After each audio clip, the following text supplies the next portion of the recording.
좀 하겠습니다. 이것도 솔로몬의 잠언이요. 이렇게 시작합니다. 편집상 구성상 두 번째 솔로몬의 잠언집이라고 얘기하고 있습니다. 1절에 그 사실을 기술을 얘기하고 있죠. 솔로몬의 잠언이다. 유다 왕 히스기야의 신하들이 편집한 것이니라. 이렇게 사실을 관계를 얘기하고 있습니다. 그러면서 2절 3절 말씀에 하나님이 하시는 일들, 하나님의 영광과 그것이 어떻게 헤아릴 수 있겠느냐라고 하는 그런 말씀들이 2절 3절에 나오고 있습니다.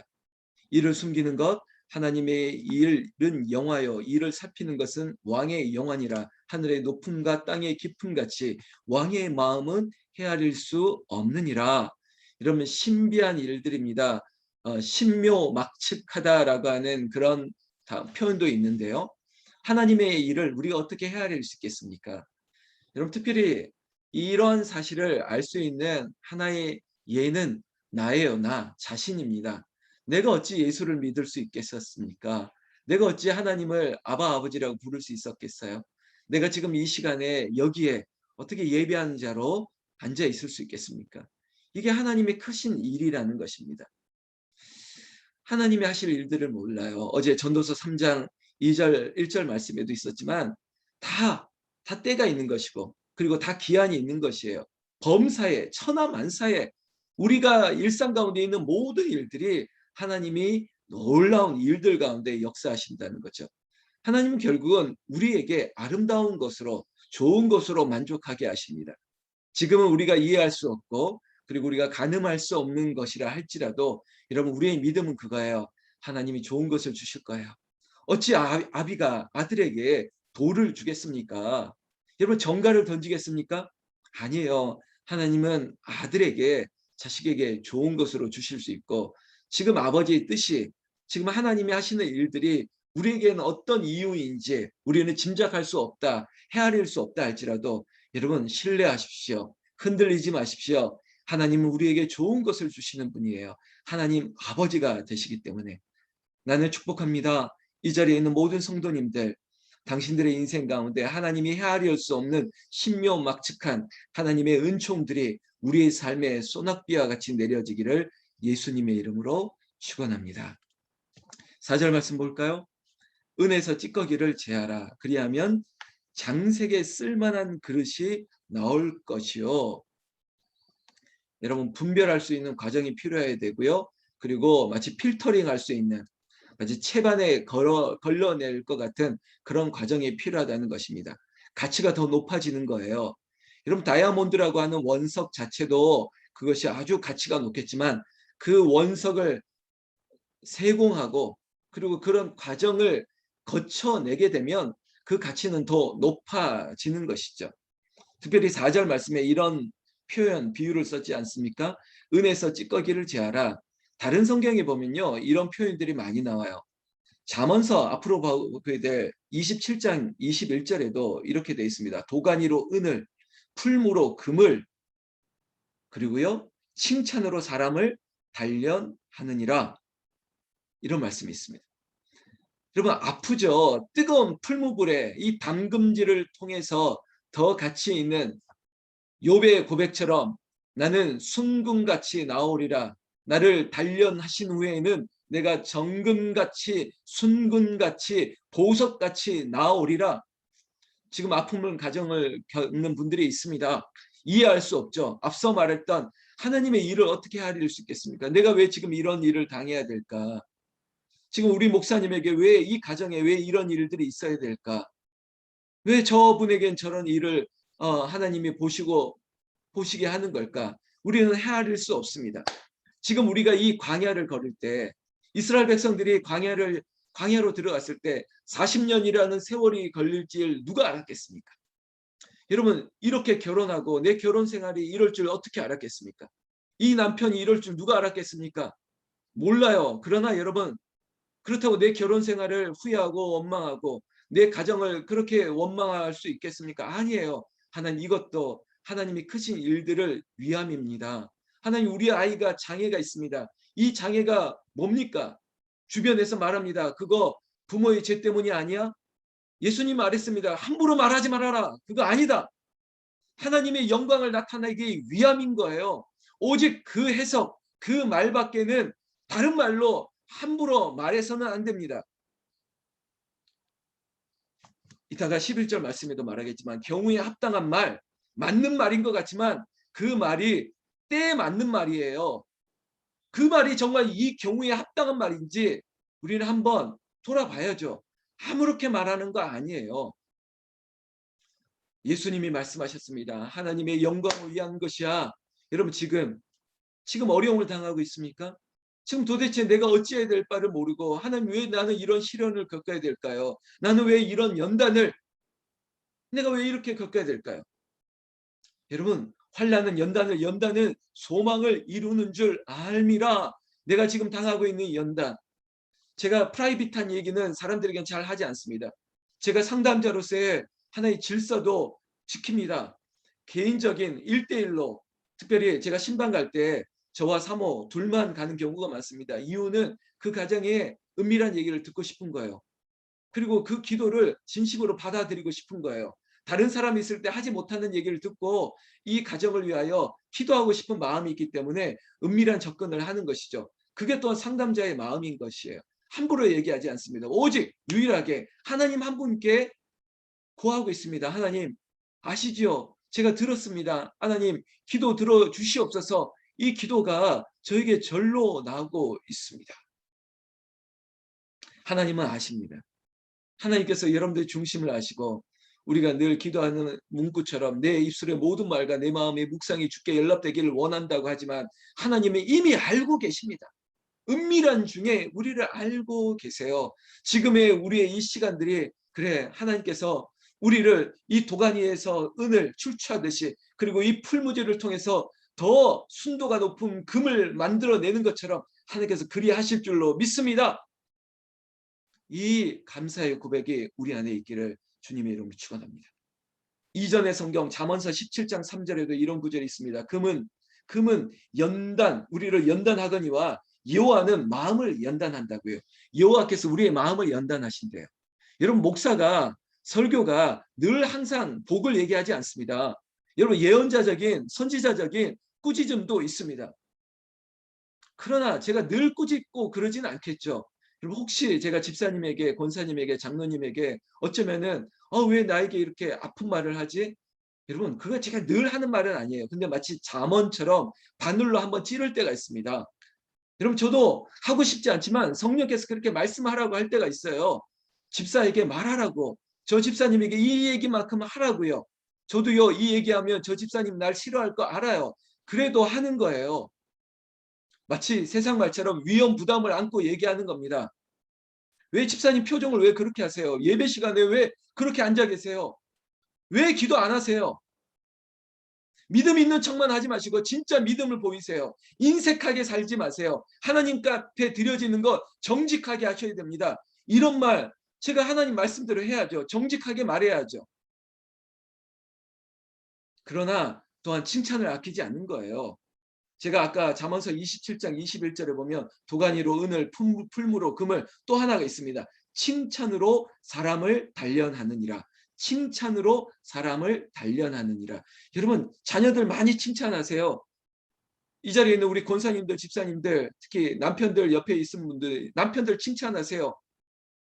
남편들 막 이렇게 헐뜯고 욕하지 마세요. 여러분 특히 목사 만났을 때는 일부러라도 우리 집사님 우리 뭐 이렇게 권사님 이러면서 칭찬을 많이 해주세요. 그게 습관이 돼야 됩니다. 저도요 어디 나가면요 우리 교인들 칭찬을 마치 예능 프로그램에서 하는 표현처럼 MSG를 많이 뿌리면서 제가 칭찬합니다.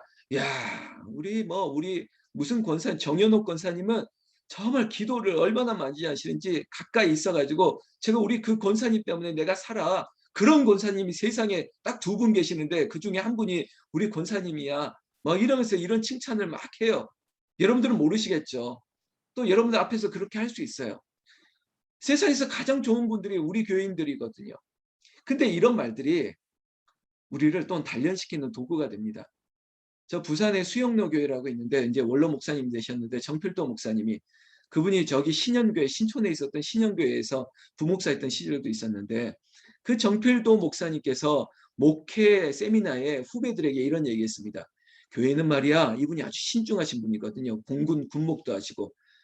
근데 이분이 이런 목회의 하나의 비결이라고 얘기했던 게 뭐냐면, 교인들이 많잖아. 근데 그 교인들 다 칭찬 못하더라도 많은 교인들이 알 수 있도록 정말 신실한 한 분을 늘 칭찬하면서 그분의 이야기들을 마치 선한 이야기들을 자꾸 풀어주려는 거예요. 이런 거죠. 야, 하정남 권사라. 여러분, 하정남 권사님 아시죠? 그 하정남 권사님이 이렇게 주의 일을 하고 계세요. 이렇게 신앙을 하고 있는데 이게 얼마나 보기 좋은지 몰라요. 공개적으로 얘기하는 것 같지만 안 되는 거 이런 얘기 있잖아요. 아니 왜 박형리 사모는, 그러니까 우리 사모니까 만만해서 예를 들어서 하는 겁니다. 아니 박형리 사모는 왜 주일 성소도 안 하는 거야? 아니 집사가 기본이 안 됐어. 이렇게 책망할 필요 없다는 거예요. 교회를 그런 분위기로 끌고 갈 필요 없다는 거예요. 잘하는 걸 자꾸 부각시키라는 거죠. 아, 정말 하정남 권사가 기도를 잘해. 안천현 집사가 교회를 위하여 그렇게 물질로 헌신하고 물신양면으로 애쓰고 있어. 아유, 어떤 권사님은 정말 담임 목사님을 위해서 그렇게 루디아처럼 섬기고 있어. 도르가처럼 하시는 거 보면 속옷까지 챙기는 것 같아. 여러분, 제가 이야기는 그런 분들이 진짜 있어요. 이 얘기는 이제 요즘은 그런 일들을 교회에서 안 하는데, 제가 부목사로 있을 때도요, 어떤 부흥사 목사님을 어떤 뭐 특별 부흥회처럼 이렇게 모시고 어떤 숙소를 마련해 놓으면요, 여전도 회원들이 가가지고, 아, 그 저 목사님 죄송합니다, 일본어 제가 일본어를 잘하기 때문에 메리아스가 105면 105를 4박 5일 동안 탁탁탁탁탁 놓고 팬티까지 105 착착착착 놓고 또 와이셔츠 105 사이즈, 그러면 또 105 사이즈 하얀색 착착착착 놓고 이런까지 하는 교회가 있었습니다. 제가 첫 번째 섬겼던 수유리에 있던 성심교회가, 왜냐하면 담임 목사님이 부흥사 출신이었기 때문에 그걸 훈련을 시켰어요. 혹시 이 자리에 그런 거 경험하신 분이 있습니까? 아, 호텔 숙소에 가서 막 간식까지 착착착착 놓고. 근데 이게 한편으로는 아, 왜 이렇게까지 해야 되나? 근데 저는 그것도 좋은 모습으로 봤습니다. 아, 이게 진짜 섬기는 모습이구나. 여러분, 제가 이렇게 목사한테 잘해라라고 이렇게 노골적으로 얘기하는 것 같은데 이거 중요한 부분이기 때문이에요. 저에게만 잘하는 거 아니죠. 모든 성도님들에게 잘해야 돼요. 그리고 늘 그분들을 위해서 기도해 주세요. 한 구절만 더 얘기하면 시편 12편 6절에 이런 말씀이 있습니다. 여호와의 말씀은 순결하며 흑도가니에 7번 단련한 은과 같으니라. 여러분, 칭찬하는 말, 그리고 무엇으로 칭찬해야 될까? 여호와의 말씀으로. 또 여호와의 말씀이 우리를 단련합니다. 우리를 새롭게 합니다. 말씀으로 권면하고 말씀으로 기도하고 말씀을 붙잡고 우리가 제창하고 우리가 함께 한 길을 가기를 원하는 우리의 모든 길들을 하나님께서 지도해요. 우리의 행진이 때로는 힘들 수가 있습니다. 지칠 수가 있습니다. 그러나 하나님께서 이렇게 세우셔요. 우리에게 도가니를 통해서 은을, 풀무지를 통해서 금을 만들어내는 것처럼 지금의 우리의 어려움들, 새벽을 깨우는 일들이 조금 힘들죠. 그러나 이 시간을 통해서 우리의 자아들을 깨뜨리고 우리의 고집들을 깨뜨리고 나쁜 습관들을 제하고 거룩하게 만들어지는 그런 시간임을 우리는 알게 된다는 것입니다. 여러분, 새벽을 깨우는 우리의 삶에 모든 악한 것들이 다 떨어져 나가고 오직 순결한 하나님의 종으로, 하나님의 백성으로 새로워지기를 예수님의 이름으로 축원합니다. 그렇게 될 줄로 믿습니다. 6절부터 보면요, 겸손하라는 얘기를 하고 있습니다. 특별히 우리에게 삶의 태도에 대한 얘기 몇 가지 얘기만 하고 오늘 마치려고 하는데요. 9절 보세요. 너는 이웃과 다툴 수 있다는 거죠. 다투거든 변론만 하고 남의 은밀한 일은 누설하지 말라. 여러분, 어떻게 다투지 않겠습니까? 저는 이렇게 부부들이 우리는요 절대 한 번도 안 싸웠다고 이렇게 말하는 분들이 있으면 제가 오히려 이상하게 봅니다. 뭔가 문제가 많구나. 어떻게 안 싸우지? 싸울 수 있습니다. 그러나 마치 이웃과 다툴 수도 있죠. 그러나 변론만 하고 남의 은밀한 일은 누설하지 말라. 마치 이제 댓글 쓰는 겁니다. 그리고 어디에다 제보하는 겁니다. 그리고 어디다가 막 이렇게 소문을 퍼뜨리는 일이죠. 그런 일을 하면 안 됩니다. 교회가 그런 일들이 있다고 하면 제가 정말 기가 막히는 거예요. 막 투서를 써서 편지를 써서 돌리고 막 이렇게 문자를 돌리고 이거 세상에 사는 일이 교회에서 어찌 있을 수 있겠습니까? 우리 교회는 안 그러는데 이런 일들이 있으면 너무 마음이 아프죠. 한 번 더 새기자는 것입니다. 특별히 11절 말씀 경우에 합당한 말, 경우에 합당한 말. 여러분 말이 참 중요하는데요. 근데 이 말은요. 타이밍이 중요합니다. 때가 중요해요. 언제 어느 때 어떤 얘기를 하느냐. 경우에 합당한 말. 여러분 물론 해도 그 말이 맞는 말이에요. 제 표현이요. 맞는 말이에요. 그러나 언제 하는 게 중요한 거죠. 경우에 합당한 말. 아로새긴 은쟁반에 금사가니라. 여러분 이미지를 한번 떠올려 보세요. 은장반에 금사가 올려졌다. 근데 우리 권사님들 중에 우리 여성분들이 이제 좀 이제 한 60 넘었으니까 호르몬 자체가 변해서 그런지 강해지셔서 그런지 얼마나 센지 몰라요. 이래요. 권사님 꼭 이렇게 좀 살살 말하면 좋겠는데 왜 그렇게까지 얘기하시냐고. 그러면 또 그 권사님들은 우리 교회 권사님 아닙니다. 또 하는 말이 똑같아요. 내가 언제 틀린 말 한 적 있냐고. 내가 다 맞는 말 하지. 내가 틀린 말 한 적 있냐고. 맞습니다. 맞는 말이에요. 근데 그 맞는 말인데 경우에 합당하게 해야죠. 아무 때나 맞는 말, 안 틀린 말 하면 되겠습니까? 그렇게 하라는 것입니다. 13절 말 익숙한 구절 있죠. 지난 충성에 대한 설교했을 때 인용했던 구절인데 충성된 사자 그를 보낸 이에게 추수하는 날에 얼음 냉수같이 능히 주인의 마음을 시원하게 하느니라. 그런 마음 여러분 목사에게도 그런 성도님들 되어주시고 특별히 하나님 앞에 그런 종으로 살았으면 좋겠습니다. 그리고 14절 선물한다고 거짓 자랑하는 자는 비 없는 구름과 바람 같으니라. 제가 이제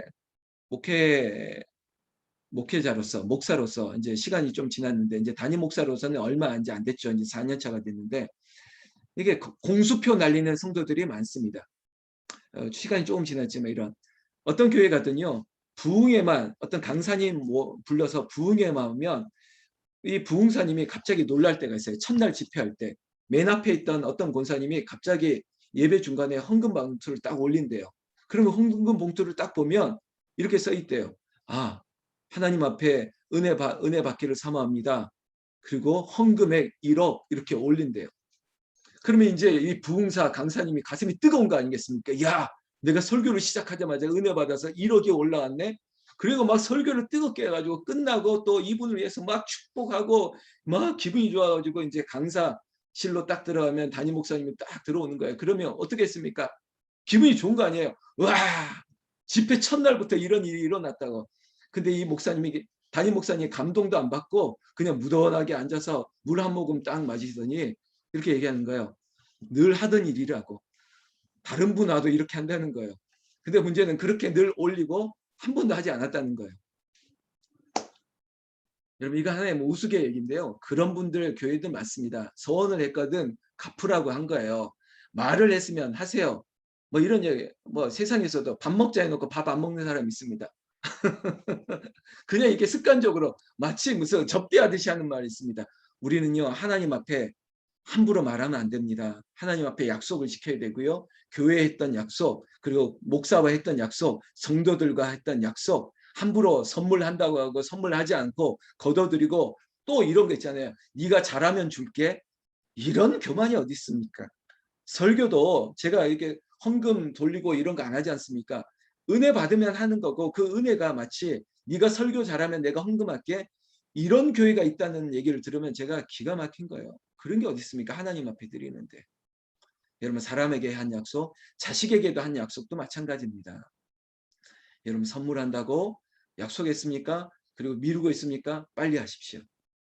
그리고 내가 한번 찾아갈게 말했습니까? 찾아가십시오. 내가 꼭 붙잡고 같이 교회 갈게 라고 말했습니까? 빨리 하십시오. 제가 오늘도 발인 자리에 한번 가보려고 하는데 후회할 때가 오면 어떡하겠습니까? 여러분 오늘 하루도 주님의 은혜 가운데 하나님께서 우리에게 더 순결하게 거룩하게 하나님이 우리에게 살피시는 하나님의 역사가 여러분들에게 있기를 예수님의 이름으로 축원합니다. 축원합니다. 기도하겠습니다.